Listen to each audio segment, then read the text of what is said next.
Hi there, I am back. It's Nicole from Managing Motherhood, and this is the next installment in my video series on powerful practices. These videos are designed to take the management principles that I teach in the classroom and apply them to your life so that you can better manage your time, your energy, and your attention, and this will help you accomplish the goals that you want to accomplish in life. Last week, I took you through how to actually keep a time diary, and I've provided some resources on the blog post that I posted with this that link to Laura Vanderkam and her work on how to keep a time diary. She's got a great resource for how to perform a time audit for your own life. One of the things that, just between you and me, we all tell ourselves stories about our life, and I think what the time diary does is it really allows us to look at the woman behind the curtain, peel that back and say, is this really who I am? So some of the stories that I tell myself: I don't spend enough time with my children, I spend all my time in meetings, I don't spend enough time with my husband, I don't exercise, I don't eat right.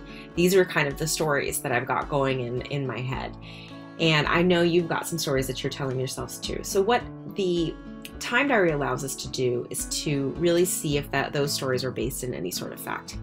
So what we're going to do, I'm going to get into my time diary. I'm going to show you how I actually go through and process it, figure out what it's trying to tell me, figure out how I'm spending my time. And I invite you to, if you have been collecting your time diary over the past week, go ahead and open it up and do this with me. If you haven't, this is a good opportunity just to see how powerful this practice really can be into giving you a window into what you're really doing. So let's dive in. I have opened up my time diary here so you can see complete window on my life and everything that I do.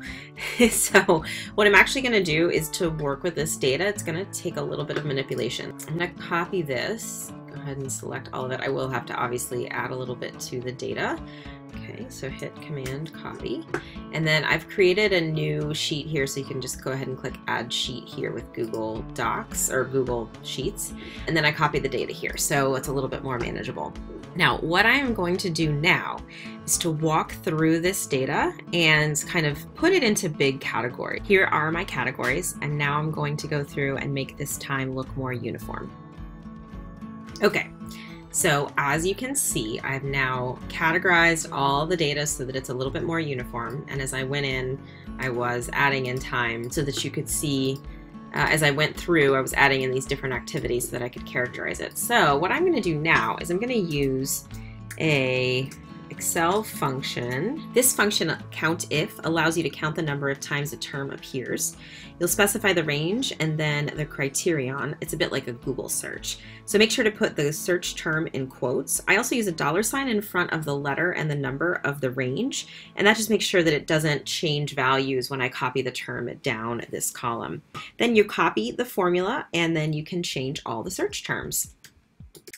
All right, so now we have a pretty good idea of how much time is actually getting spent. So this is in hours. So it's 33 hours in parenting. That sounds about right. I spent 12 hours in meetings, and that's pretty significant. Only 5 hours in household management and only 6 hours and almost 7 hours in preparing food, eating food. That may not actually capture everything that's in there because some of the times were double counted. Spending time with Bob. Again, all of our meal times are generally together, so that also doesn't capture all of it. 5 hours of exercise, which is pretty good, and then 5 hours of personal time, and that's something that I definitely would want to watch because a lot of that personal time was, I mean, some of it was definitely like getting ready in the morning, putting on makeup, but then sometimes it was just sitting at Starbucks on my phone. And so is that really how I want to be spending 5 hours of the week? That's something to be mindful of. Social media and internet time, that's actually pretty good. Sleep. This, unfortunately, I don't think reflects all the sleep that I get.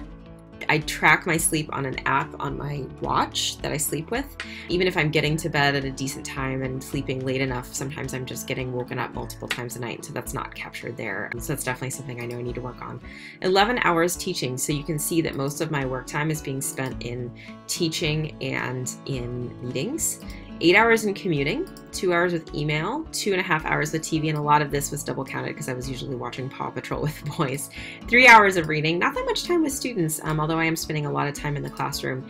And again, not that much time on social time. Let me do this other work.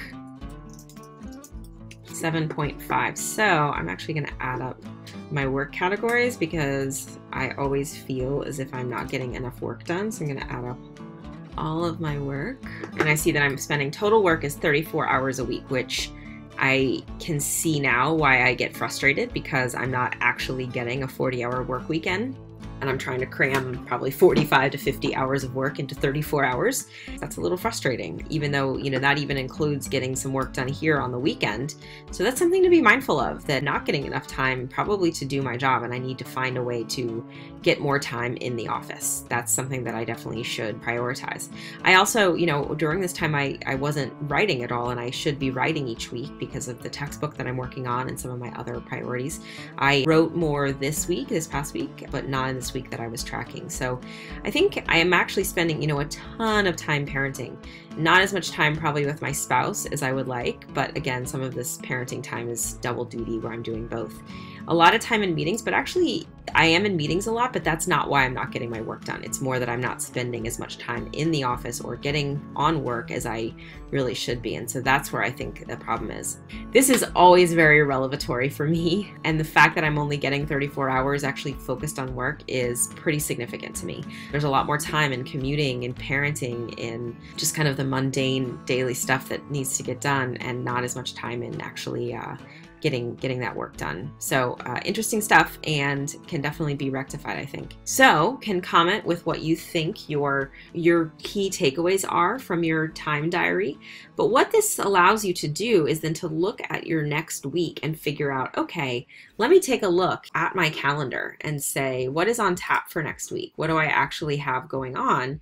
And am I getting the amount of time that I need for my various things actually here? So something to be aware of. Can you, make sure that your time reflects what you actually want to be doing? And it's pretty important. So that was very good exercise for me. I hope you found it as a good exercise as well. I look forward to hearing from you to see what your revelations were. And I'll be back next week with another Powerful Practices video.